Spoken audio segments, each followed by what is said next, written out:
welcome to Mentoring Nuggets in 5. My name is Olu Adiaga. I'm the founder of the Christian Mentoring Association, and I'm also a mentor trainer. Now, for those who were not here with us 2 weeks ago, I did say that the mentoring series is something I'm going to be doing over the next few months, and where I'll come every 2 weeks to talk about different aspects of mentoring. And for a quick recap, 2 weeks ago, I tried to give mentoring a definition, and one of the things I said was that it's an intentional and purposeful relationship. It's where someone comes alongside you to help the mentee to maximize their potential. And I ended up by saying that the mentoring relationship is not one of control, it's about helping another person to develop. But the truth is that because mentoring, or Christian mentoring, is a two-way relationship, you find out that both parties end up growing and developing together as they get into the mentoring relationship. So today, we're going to be talking about the mentoring relationship. And to help me with this discussion, I've got a very special guest here with me, someone that I've known for almost 30 years. He's a consultant gynecologist with over 30 years experience. He is a mentor. He's a father to 2 children. He's also a pastor. He's my friend. And he's my husband. Yay! So, join me in welcoming Dr. Shola Adiaga. Hi. Hi. Thank you so much for coming. Now, those who know him know that he's totally out of his comfort zone. But that's why I appreciate you coming. Thank you so much. That privilege.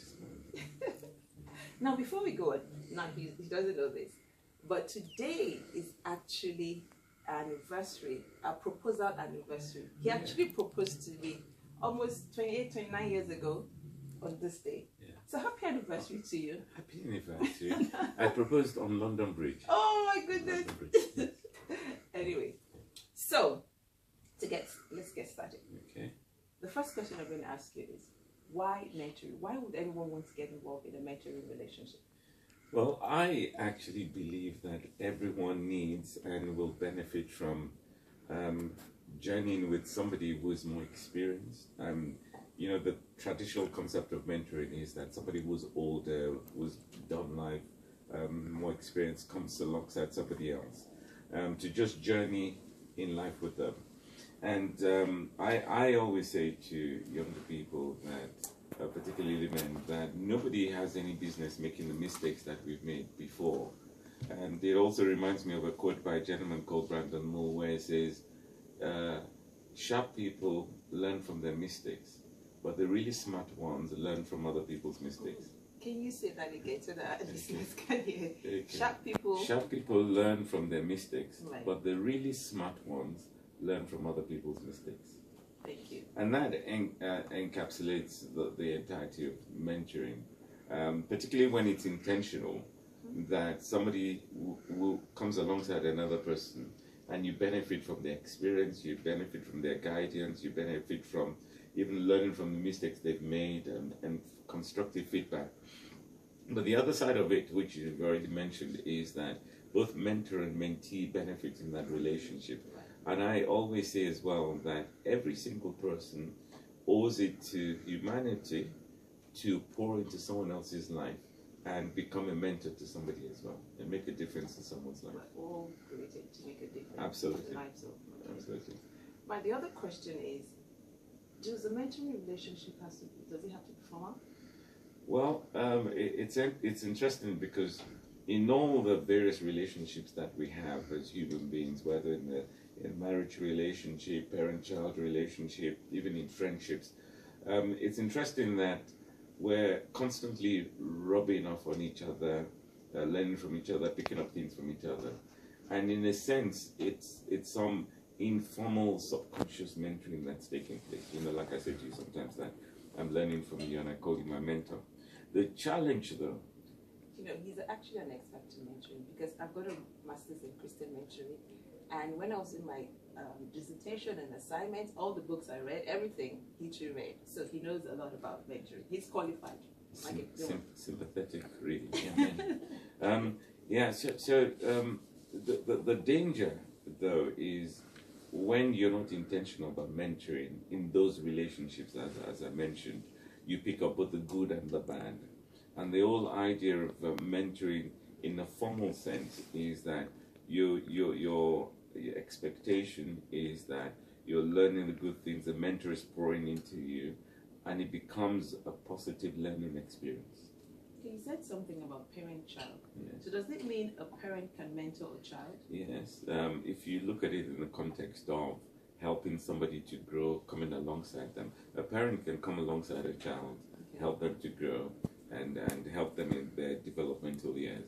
Having said that, I recognize that in some parental-child relationships, I've heard children say that they can't open up to their parents and confide in their parents, in which case I would recommend that a parent can then recommend to their child to find a godly mentor that they can confide in and just do life together.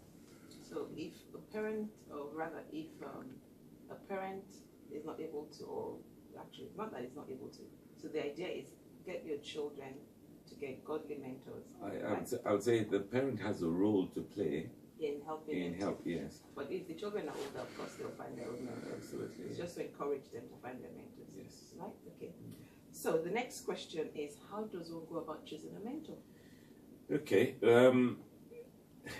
Mentoring is so important because remember, somebody is pouring into someone else's life. So it's critical that as a mentee, in finding a mentor, one is careful who you choose as a mentor. And there are a number of fundamental things that I would encourage one to put into consideration. The first is be clear about your expectations. Know what it is that you're looking for in a mentoring relationship. So, what type, what kind of expectations? Spiritual growth? Absolutely. I mean, particularly in the context of Christian mentoring, I've often heard people say things like, I need somebody to help me to grow spiritually. Okay. But you're clear in your expectations. It could be that you're looking for a godly man who has a good marriage that you look up to, but it's important that you're clear in your expectations, so it's not just a haphazard relationship. But then what I wanted to particularly mention, which I think is foundational, is that you have to ensure that your values align with the values of the person you want to be your mentor. What are values?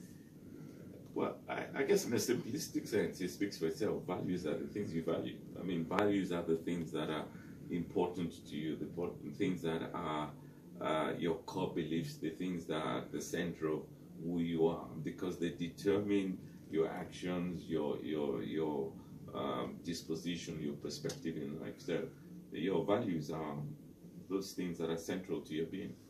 Now I have to say this thing, even though we're talking about the mentor-mentee relationship, I always say this to the people I mentor, that it's so important that before you get into a relationship or to get deep into a relationship, it's so important to talk about the values. So the things that may be important to you, like your faith, integrity might be your value, compassion, but you need to talk about those things so that when you come and you say, he's broken my heart, those are the first things I'm going to say to you. Did you guys actually have a conversation about what the values are? So it's so important to talk about your expectations, and that's the way you're able to manage your expectations, right? I also say to people who are dating that the dating period is the period of preparation, because once you've married, then the real thing happens, as I'm sure you know. Yes, 27 years of being married to you. So it's important, like you said, that during the dating period, you, like I said, align your values with one another. Make sure that you're on the same page, you have the same core beliefs, because those are the things that will stand you in good stead in the marriage.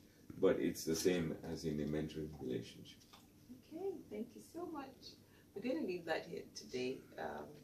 If you've got any questions, if you've got feedback, please send me a direct message and I'll try to answer the question. But really, we want your feedback. And thank you so much for joining us. Thank you, Dr. Shola Adiaga, for joining us today too. Pleasure is mine. And I hope to see you on Thursday, 28th of February in 2 weeks' time. Ciao.